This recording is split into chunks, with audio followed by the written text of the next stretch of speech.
Supreme leader Ayatollah Ali Khamenei హంతంతో Iran మరింత ఉద్రిక్తంగా మారింది. ఓవైపు అమెరికా, ఇజ్రాయెల్ దాడులు, మరోవైపు ఇరాన్ ప్రతిఘటనలతో పశ్చిమాసియా అట్టుడుకుతుంది. ఇదే సమయంలో కీలక పరిణామం చోటు చేసుకుంది. అలీ ఖమేనీ వారసునిగా ఆయన కుమారుడు ముజ్తబా ఖమేనీ ఇరాన్ కొత్త సుప్రీంగా ఎన్నుకున్నారు. అయితే ఇరాన్ కొత్త సుప్రీంగా ఎవరు వచ్చినా వారిని కూడా అంతం చేస్తామని హెచ్చరించింది ఇజ్రాయెల్ ఆర్మీ.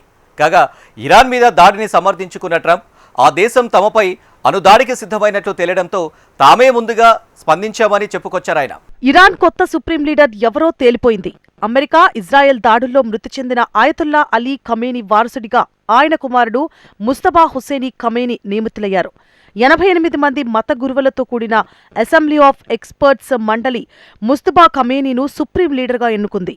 అలీ ఖమేనీ మరణం తర్వాత గత కొన్ని రోజులుగా రహస్యంగా జరిగిన తర్వాత ముజ్తబా ఖమేనీని అత్యున్నత నేతగా ఎన్నుకున్నట్లు ప్రకటించారు. ఈ నియామకంలో ఇస్లామిక్ రివల్యూషనరీ గార్డ్ కార్ప్స్ కీలక పాత్ర పోషించినట్లు చెబుతున్నారు.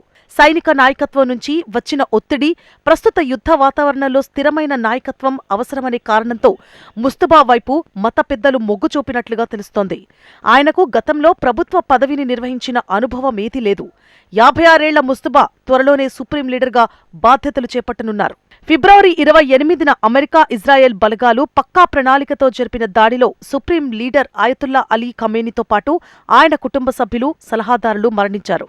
అయితే ముజ్తబా హుస్సేనీ ఖమేనీ ఈ దాడి నుంచి ప్రాణాలతో బయటపడ్డం గమనార్హం. ముజ్తబా 1969లో మషాద్ నగరంలో జన్మించారు.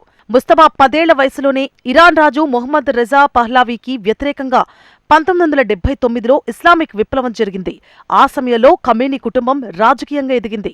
ఆ తర్వాత వీరి కుటుంబం టెహ్రాన్లో స్థిరపడింది. కోమ్లోని సెమినరీస్లో మత విద్యను అభ్యసించిన ముజ్తబా క్లెరికల్ ర్యాంకింగ్ చేరుకున్నారు.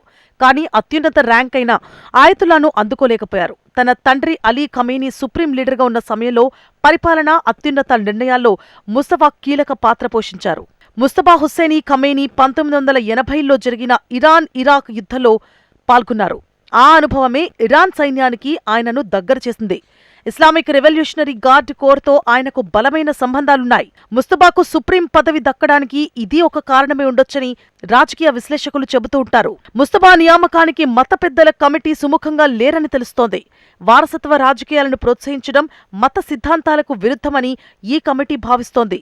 అయితే ఐఆర్జీసీ ఒత్తిడితోనే ముజ్తబా ఎన్నుకున్నట్లు తెలుస్తోంది. ముజ్తబా ఒక మధ్యస్థాయి షియా మత గురువు. ఈ కారణంగా సుప్రీం లీడర్ కావడానికి అవసరమైన అత్యున్నత మతపరమైన హోదా ఆయనకు ఇవ్వడంపై ఇంకా ఎలాంటి నిర్ణయం తీసుకోలేదు.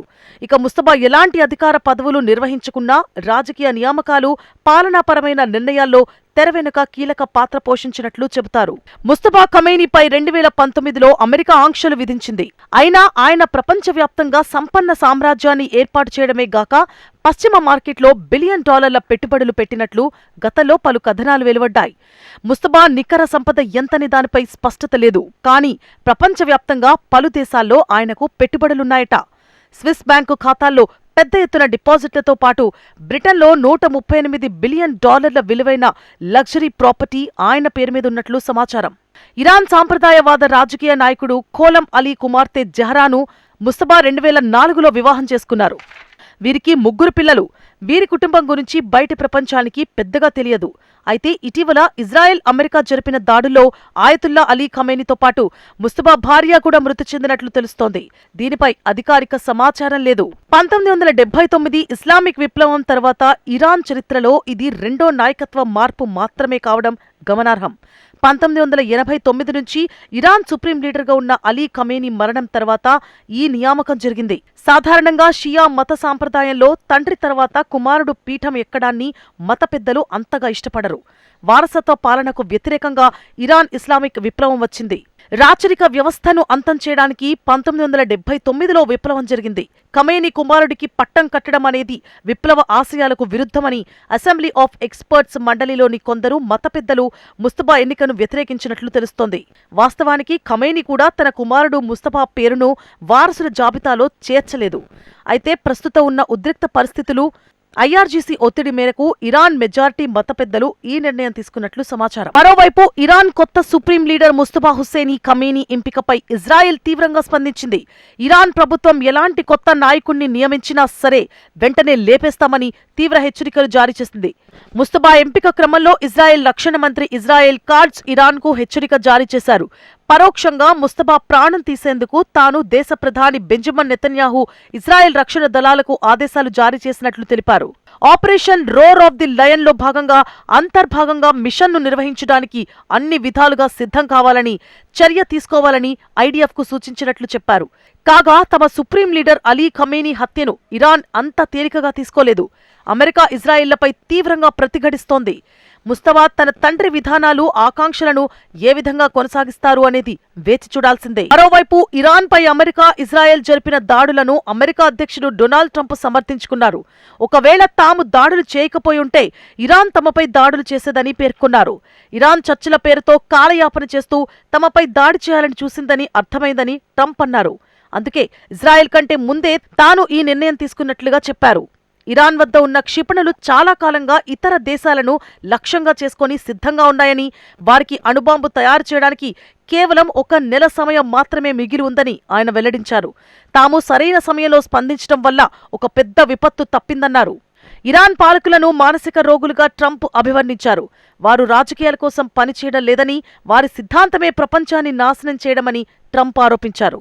And it was my opinion that they were going to attack first. They were going to attack. If we didn't do it, they were going to attack first. I felt strongly about that. But if we didn't do what we're doing right now, you would have had a nuclear war and they would have taken out many countries because you know what? They're sick people.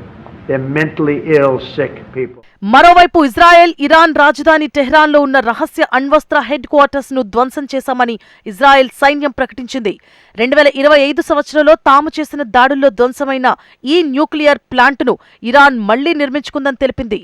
Tehran నగర శివార్లలో ఉన్న ఈ అణ్వస్త్ర తయారీ plant పేరు మింజా దేహై అని చెప్పింది.